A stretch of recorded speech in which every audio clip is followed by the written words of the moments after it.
اعوذ باللہ من الشیطان الرجیم بسم اللہ الرحمن الرحیم قال اللہ تعالی عز وجل کل نفس ذائقۃ الموت فانما توفون اجورکم یوم القیامہ ومن زحزح عن النار وادخل الجنہ فقد فاز وما الحیاۃ الدنیا الا متاع الغرور۔ اللہ تعالیٰ کہتا ہے ہر ایک نے مرنا ہے۔ موت ایسی حقیقت ہے جس کی کوئی گارنٹی نہیں، کسی وقت بھی آ سکتی ہے، اور کوئی بندہ اس کا انکار نہیں کر سکتا ہے، نہ کبھی کسی نے کیا ہے۔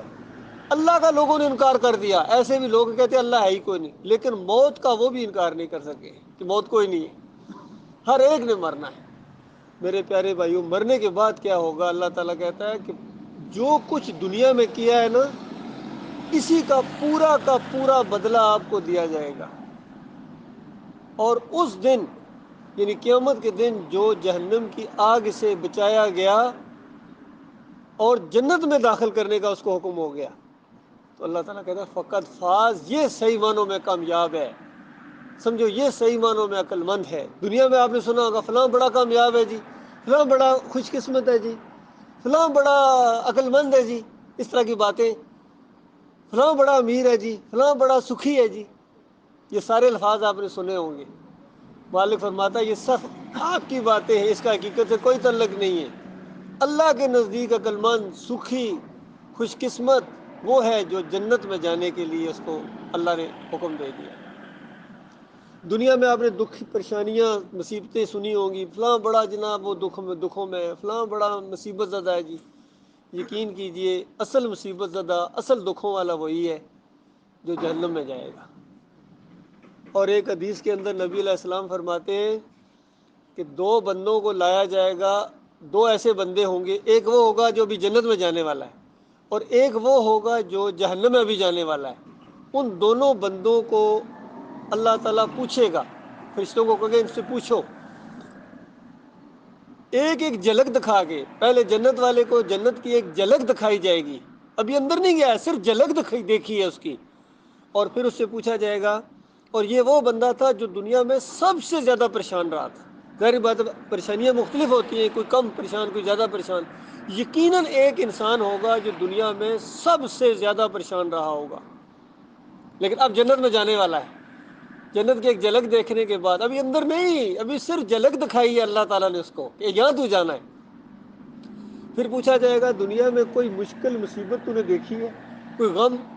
قسم اٹھا کے کہے گا یا اللہ تیری قسم مجھے نہیں معلوم غم کیا ہوتا ہے، پریشانی کیا چیز ہوتی ہے۔ بھول جاتا بندہ یہ دنیا کی پریشانیاں، وہ بھول ہی جائے گا، اور قسم اٹھا کے کہے گا، کوئی جھوٹ نہیں بول رہا ہے، قسم اٹھا کے کہے گا یا اللہ تیری قسم مجھے کوئی پتہ ہی نہیں ہے، میرے ذہن میں ہی نہیں آ رہا ہے کہ پریشانی کیا چیز ہوتی ہے، غم کیا چیز ہوتی ہے۔ اب جنت دیکھ کے تو اندر جانے کے بعد آپ خود اندازہ لگائیں اس کو کیا کچھ ملے گا۔ اسی طرح وہ دوسرا جہنمی ہوگا، لیکن یہ وہ شخص ہوگا جس نے دنیا میں اتنا عیش دیکھا، اتنا عیش دیکھا جتنا کسی نے دیکھا نہیں ہے۔ ظاہری بات ہے دنیا میں آپ نے دیکھا کتنے لوگ، کچھ عیش میں، کوئی زیادہ عیش میں، کوئی زیادہ عیش میں، تو وہ ہوگا جو سب سے زیادہ عیش میں ہوگا۔ اس سے پوچھا جائے گا فرشتے کے ذریعے کہ میرے بندے، اللہ تعالیٰ کی طرف سے کہ دنیا میں کوئی عیش دیکھا، کوئی خوشی؟ اب جہنم میں جانے والا، جہنم کی ایک جھلک دیکھنے کے بعد اس کے ساتھ بھی ایسا ہی، وہ قسم اٹھا کے کہے گا یا اللہ تیری قسم مجھے نہیں معلوم پریشانی عیش کیا ہوتی ہے، سکھ کیا ہوتا ہے، اور لگژری کیا ہوتی ہے، مجھے نہیں معلوم کیا چیز، سب بھول گیا، وہ بھی بھول گیا۔ اب ایک نے ہمیشہ کے لیے جنت میں رہنا ہے اور دوسرے نے ہمیشہ کے لیے جہنم میں رہنا ہے۔ اللہ کے بندوں، میں صرف یہ بات آپ کو بتانے آیا ہوں 10 منٹ کے اندر زیادہ سے زیادہ، کہ جو قرآن پڑھ کے اور صحیح حدیث پڑھ کے میں جس نتیجے پر پہنچا ہوں، میں یہ چاہ رہا ہوں میرے بھائیوں تک بھی یہ بات پہنچے، کیونکہ ظاہری بات ہے ہر بندہ نہیں اتنا وہ پڑھ سکتا ہے، لیکن سن تو سکتا ہے، بات تو سن سکتا ہے، بات دل کرے اس کو مان لے، نہیں دل کرے تو وہ بھی کسی کا کوئی زور نہیں ہے، آپ کی اپنی مرضی ہے، ہر بندہ اپنی مرضی کا یاد رکھیے، اور اسی کی وجہ سے وہ ذمہ دار ہوگا اپنی آخرت کا۔ یہ کل نہیں کہہ سکے کہ مجھے فلاں نے نہیں کہہ دیا، مجھے فلاں نے ایسا کر دیا تھا، میں فلاں کی وجہ سے، وہ فلاں بھی وہاں ہی ہوگا، یاد رکھیے، پھر مارے جائیں گے۔ آج انسانوں نے اپنے رب کو چھوڑ دیا ہے، اس رشتے کو بھول ہی گئے۔ چچا یاد ہے، ماموں یاد ہے، امی یاد ہے، ابا یاد ہے، پتر یاد ہے، بہن یاد ہے، کبھی سوچا ہی نہیں اس نے کہ اللہ بھی میرا ہے، وہ میرا اپنا ہے، وہ میرا رب ہے، جس طرح سب کا اس طرح میرا بھی رب ہے۔ کبھی یہ رشتہ یاد کیا ہے؟ اور حالانکہ ایسا پیارا رشتہ کہ ماں سے بھی زیادہ پیارا ہے. ماں کے پیٹ کے اندر ماں نے نہیں بنایا تھا آپ کو یا مجھے. ماں کے پیٹ کے اندر بھی چچا ماموں خالہ نے نہیں بنایا تھا. ماں کے پیٹ کے اندر ہمارے رب نے ہمیں بنایا ہے. اور کتنا خوبصورت بنایا, اندازہ لگائیے. شیشہ دیکھتے ہو کس طرح بار بار دیکھتے ہو, کنگھی کرتے ہو, ایسے خوبصورت اچھا لگتا ہے نا. اور جو چیز اس نے بنائی کیسی خوبصورت بنائی ہے. پوری دنیا, پوری کائنات, یقین کرو انسانوں, میرے بھائیوں, اللہ نے آپ کے لیے بنائی ہے. سورج آپ کے لیے روزانہ نکلتا ہے, یہ روشنی ہوتی ہے, بیٹھتے ہیں. رات آپ کے لیے پڑتی ہے, یہ ہوا آپ کے لیے چل رہی ہے, کھانا آپ کو دے, اور روزی کا ذمہ اس نے لیا ہوا, یہ بھی یاد رکھیں, روزی کا ذمہ ہے. لیکن آخرت جنت اور جہنم کا معاملہ جو ہے نا, یہ آپ کو چھوڑا, اختیار کے اوپر چھوڑا ہے. چاہے تو سیدھا راستہ اختیار کرو, اور چاہے تو شیطانوں کے راستے میں چلتے رہو. صرف یہ پہچان کرانے ہو کہ اپنے رب سے دور نہ ہو جاؤ. آج یہ مسلمانوں کی جو پوری دنیا میں درگت بنی ہوئی ہے نا, یہ اللہ روٹھا ہوا ہے آپ سے, وہ ناراض ہے. یعنی جس کے حل میں مشکلات ہے اسی سے بگاڑی ہوئی ہے. تو اللہ کے بندو غور کرو, کیسے سکون ملے گا. اور اللہ تعالیٰ کہہ رہا ہے قرآن کے اندر کہ اگر یہ ایمان لاتے, ایمان کے ساتھ تقوی اختیار کرتے, مجھے اپنا رب مان لیتے, میں امن و چین ان کو دیتا, سکون ان کو دیتا, امن ہوتا. اللہ کہہ رہا ہے. اللہ کی بات تو جھوٹی نہیں ہو سکتی. دوسری طرف یہ بھی اللہ کہہ رہا ہے وَأَنْتُمُ الْأَعْلَوْنَ إِن كُنتُم مُؤْمِنِينَ, تم دنیا میں سربلند رہو گے اگر تم مومن بن جاؤ. تو ہم آج پڑھتے ہیں قرآن کو کہ یار مومن بھی ہیں, کوئی اللہ کا وعدہ بھی سچا ہے, کچھ سمجھ کو نہیں آ رہی مسئلہ کیا ہے. مومن بھی ہیں, ہم اپنے آپ کو مسلمان کہتے ہیں, کلمہ ہم پڑھتے ہیں, نمازیں ہم پڑھتے ہیں, روزے ہم رکھتے ہیں, سب کچھ ہم کرتے ہیں, پوری دنیا میں ذلت اور خواری بھی ہمارے ساتھ لگی ہے. تو اللہ کا وعدہ ہے کہ تم سربلند رہو گے. یہ کیا مسئلہ, یہ نہیں سمجھ آ رہا. تو سمجھ آنا چاہیے, سوچو گے تو سمجھ آئے گا. اللہ کا وعدہ قائم ہے, اللہ کا وعدہ سچا ہے.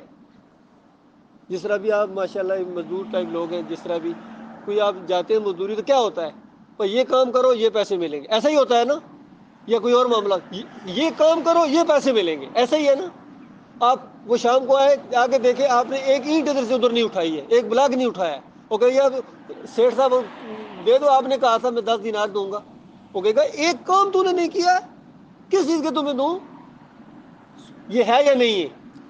اتنی بات تو سمجھ آ گئی ہے نا.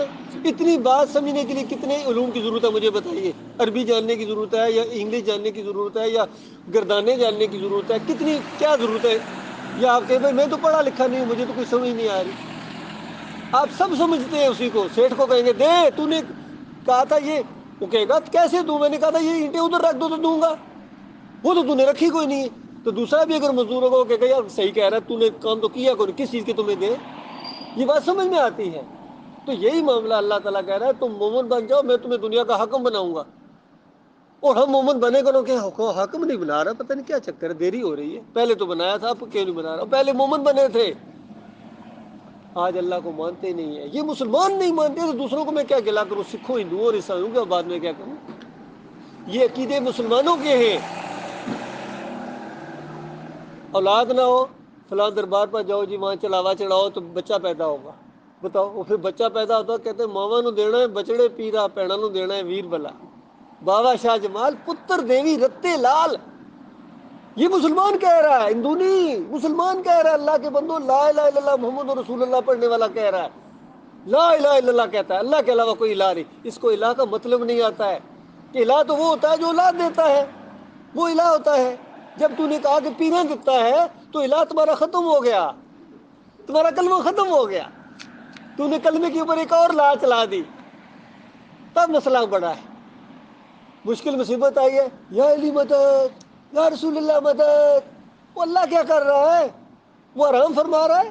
نعوذ باللہ, وہ ہر لمحے کام میں ہے, ہر لمحے. ایک ہی لمحے میں سارے انسان اس کو پکارے, سب کو مدد کرنے کے اوپر قدرت رکھتا ہے. سب کی زبانیں جانتا ہے, کوئی پشتو, کوئی اردو, کوئی انگلش. کئی دفعہ ہم انسان ایک دوسرے کی زبان نہیں جانتے. اگر مجھے پشتو نہیں آتی, کوئی مجھے کہے گا, میں کو یار کیا کہہ رہا ہے. اللہ ایسا نہیں ہے کہ کیا کہہ رہا ہے, پشتو میں مانگ رہا ہے, مجھے کیا کروں, یہ انگلش میں مانگ رہا ہے. وہ ہر زبان, وہ دل کے وسوسے والی زبان کا بھی خالق ہے. دل کے اندر جو سوچتے ہو نا, اس کو بھی وہ جانتا ہے, بلکہ سوچنے سے بھی پہلے جانتا ہے کہ کیا سوچے گا. وہ ایسا رب ہے. اس کے ساتھ ہو جاؤ، قریب ہو جاؤ، بچ جاؤ گے، دنیا کی ذلت سے بھی بچو گے، جہنم کی آگ سے بھی بچ جاؤ گے۔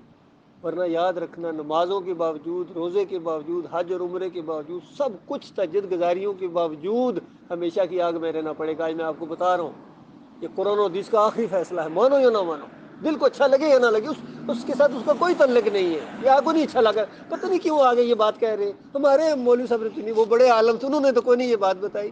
بھائی انہوں نے نہیں بتائی تو ان کا قصور ہے، وہ بہت مجرم ہوں گے اگر یہ بات انہوں نے نہیں بتائی ہے نا۔ قرآن کا نچوڑ انہوں نے نہیں بتایا آپ کو، کلمے کا مطلب ہی نہیں بتایا انہوں نے، نمازیں پڑھائی ہے، کرت بھی ٹھیک کر دیا آپ کی، قرآن پڑھنا بھی سکھا دیا، لیکن قرآن کے پہلے صفحے کے اوپر جو توحید لکھی ہوئی تھی، اللہ کی حمد و ثنا کے بعد ایاک نعبد و ایاک نستعین، نہیں بتایا صحیح طریقے سے کہ اللہ ہم تیری عبادت کرتے ہیں، تجھ سے مدد مانگتے ہیں، تجھ سے۔ یہ تجھ کیا چیز ہے؟ تجھ جب کہتے ہیں تجھ سے، اللہ کو کہہ رہے ہوتے ہو نا۔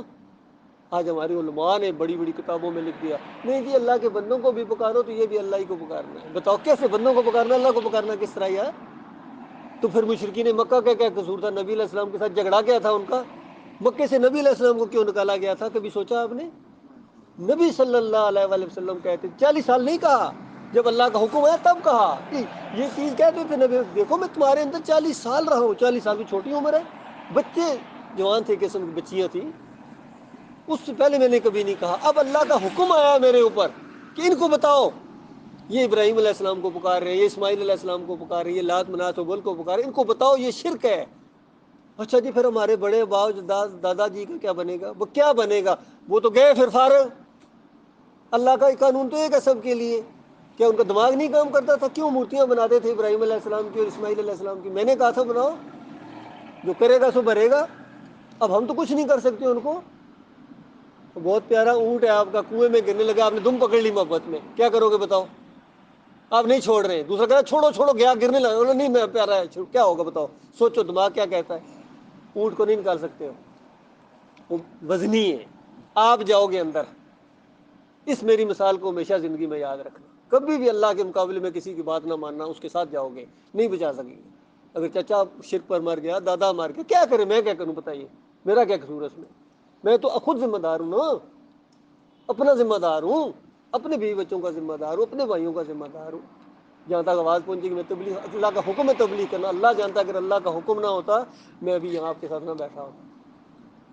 صرف جہنم سے بچنے کے لیے اور اس جنت کو حاصل کرنے کے ایک طریقوں میں سے یہ بھی طریقہ ہے کہ میں اپنے دوسرے بھائیوں کو بتاؤ۔